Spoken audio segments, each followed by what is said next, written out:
Oke, jadi mari kita coba bahas lagi mengenai animenya dari Dead Alive. Anime dari Kurumi Ara-Ara yang tewas akibat jadi donat untuk kebangkitan dari Mama Mio. Terus apakah Kurumi beneran mati? Dan langsung saja lah aku jawab untuk pertanyaan yang paling banyak aku temukan di kolom komentar di video pembahasan Dalku. Nah, sebelum lanjut aku cuma mau bilang kalau video kali ini tuh sendiri bakalan mengandung spoiler. Jadi jika kalian itu tidak keberatan, yuk mari kita coba lanjutkan. Nah, Kurumi mati beneran nggak? Ya, Kurumi mati, tapi nanti akan ada plot twist di bagian akhir.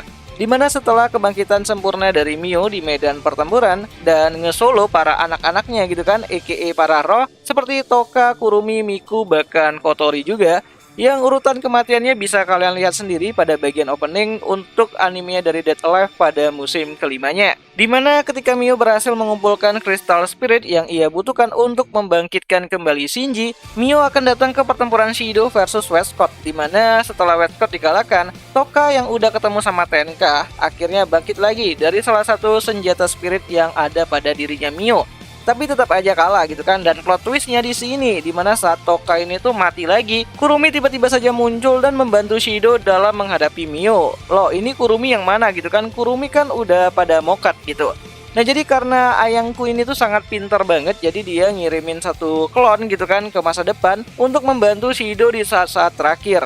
Lalu dari mana Kurumi bisa punya pemikiran buat ngirim klonnya ke masa depan dan membuka jalan untuk menyelamatkan Shido dan para spirit yang ada. Nah, disinilah loopingnya akan dimulai. So, jadi seingatku saat Shido dibantu Kurumi untuk mengalahkan Mio, Shido mengambil kesempatan untuk balik lagi ke masa lalu dengan salah satu peluru miliknya si Kurumi. Dimana Shido balik lagi ke 1 hari sebelum perang dimulai. Dimana pada saat itu Shido memberikan informasi mengenai masa depan yang udah dia lihat kepada si Kurumi mengenai kebangkitan dari Mio, dan inilah alasan kenapa Kurumi bisa mengirim satu klonnya ke masa depan tepat di saat Shido mau ditangkap sama si Mio. Nah, sebenarnya di timeline ini Kurumi tuh juga bakalan jadi donat, namun sebelum itu terjadi, di timeline baru ini Kurumi mencoba untuk lolos dengan menembak dirinya sendiri saat proses pengekstrakan Mio dari dalam tubuhnya sedang terjadi. Tapi ya, Kurumi masih bisa selamat di timeline kali ini. Nah, jadi di timeline utamanya Shido sendiri semua spirit itu mokat ya, dan di timeline baru inilah para spirit bisa selamat. Meskipun tetap saja babak belur sih diantam sama si Mama Mio gitu. Terus kalau kalian bingung kenapa aku bilang ini adalah looping, maka akan aku jelaskan. Jadi harusnya di garis dunia manapun, kejadian Shido yang kembali lagi ke masa lalu itu adalah canon event. Dimana jika Shido nggak kembali ke masa lalu, maka tidak akan ada Kurumi yang muncul waktu Shido melawan Mio. Dimana apapun yang terjadi di medan perang, cerita akan membuat Shido kembali lagi ke masa lalu dan memberitahu Kurumi. Dan barulah saat timeline baru ini, Shido mencoba untuk menulis sejarah di mana Mio hilang dan para spirit selamat, yang bisa ditandakan dengan barisan para harem Shido di akhir opening musim kelimanya itu sendiri. Loh, konsep time travelnya merusak semua aturan time travel yang logis dan tidak masuk akal.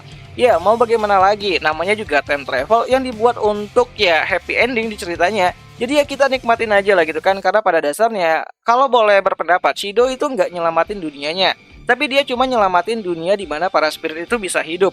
Bahkan di adaptasi Arc Toka World sendiri, dunianya itu udah hancur akibat kematian dari Shido dan menciptakan Toka versi Beast.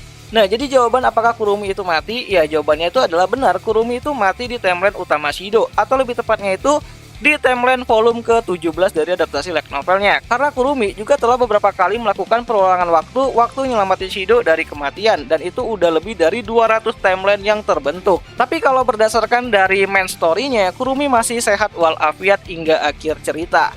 Nah, pusing kan? Ya emang pusing sih plotnya kalau udah bawa-bawa time travel. Apalagi kalau kalian udah pernah nonton time travel yang ada pada animenya Steins Gate ataupun juga di filmnya Avengers Endgame, pasti kalian ngira ini konsep time travel di Dead Alive itu nggak akurat dan juga banyak plot hole di mana-mana. Tapi ya kita nikmatin aja lah gitu kan animenya. Kapan lagi lihat ciwi-ciwi cantik pada gelut demi om-om yang berambut biru ini. Dan ya itu aja lah dulu mengenai video pembahasanku untuk Kurumi, dan jika ada yang salah aku minta maaf, dan jika ada yang ingin kalian tambahkan, kalian bisa bantu aku dengan cara menuliskannya itu di kolom komentar.